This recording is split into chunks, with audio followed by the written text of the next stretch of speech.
Hello বন্ধুরা, সব রং family blog থেকে তোমাদেরকে সকলকে স্বাগত। চলে এসেছি আজকে একটি নতুন ব্লগ নিয়ে। আজকে আমরা একটু ঘুরতে বেরিয়েছি, তো দেখি এখনো মধ্যে জানি না কোথায় যাচ্ছি। তো কোথায় যাচ্ছি সঙ্গে থেকো, সবটা দেখাবো, সবটা তোমাদের সাথে শেয়ার করবো। থাম্বনেল দেখেই বোঝা গেছে নিশ্চয়ই আজকে আমরা কোথায় যাচ্ছি। এসে গেছি হলদিয়ার সব থেকে বড় পার্ক, ইকো হেলথ পার্ক। তো এই যে গেটের সামনে, তো এই যে টিকিট কাউন্টার, এখানে মাথাপিছু টিকিট 10 টাকা করে। তো আমরা টিকিটটা কেটে নিচ্ছি, টিকিট কেটেই ভেতরে ঢুকছি। ঢুকেই দেখতে পেলাম এই যে গেটের সামনেই রয়েছে ডাইরেকশান। তো কে কোথায় কি রয়েছে না রয়েছে সেটা এই ডাইরেকশান দেখে যেতে পারো। তো আমরাও এই যে এগিয়ে চললাম সামনের দিকে, কোথায় কি আছে দেখব।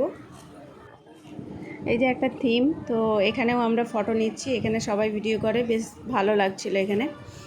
তো এখানে ভিডিও শ্যুট করার পর চলে এলাম এই যে বাচ্চাদের টয় ট্রেন।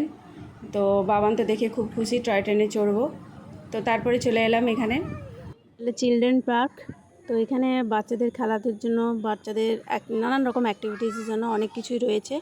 বাচ্চারা খুব আনন্দ পাবে এখানে এসে। বাবান তো খুবই মজা করছে।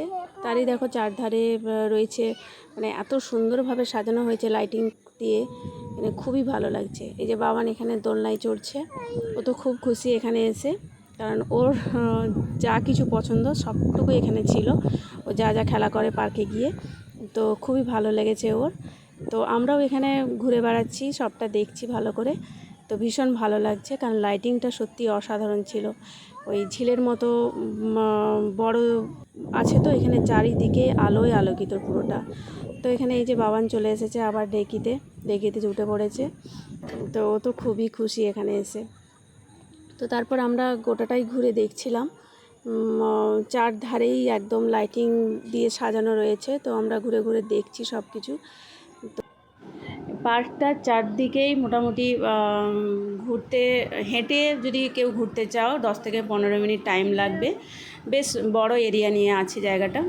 তো এছাড়াও বসার তো জায়গা আছেই, ভালো টাইম কাটানোর জন্য একটা ভালো জায়গা বলতে পারবো। তো এখানে দেখো এই যে বোটিংয়ের ব্যবস্থা রয়েছে। তো অনেকেই বোটিং করছিল, বাট রাত হয়ে গেছে, আমরা আর বোটিংয়ের জন্য এগোইনি। তো এই দেখো সুইমিং, এখানে সুইমিং ট্রেনিং হয়। তো এই যে এইটা আছে একদম ছোটদের জন্য, তার পাশেই রয়েছে একটু বড়দের জন্য। তো এখানে সুইমিং শেখানো হয়, তো খুব ভালো। তারপরে এইখানে আমরা ভেতর দিয়ে চলে গেলাম। এই যে আমরা ওভারব্রিজ দিয়ে যাচ্ছি, ওভারব্রিজের ওপর থেকে গিয়ে সামনেই আছে ওখানে গেস্ট হাউস প্লাস রেস্টুরেন্ট। তো এই গেস্ট হাউসে এখানে নানান রকম, মানে এটা ইভেন্ট জোন হিসাবেও ব্যবহার হয়।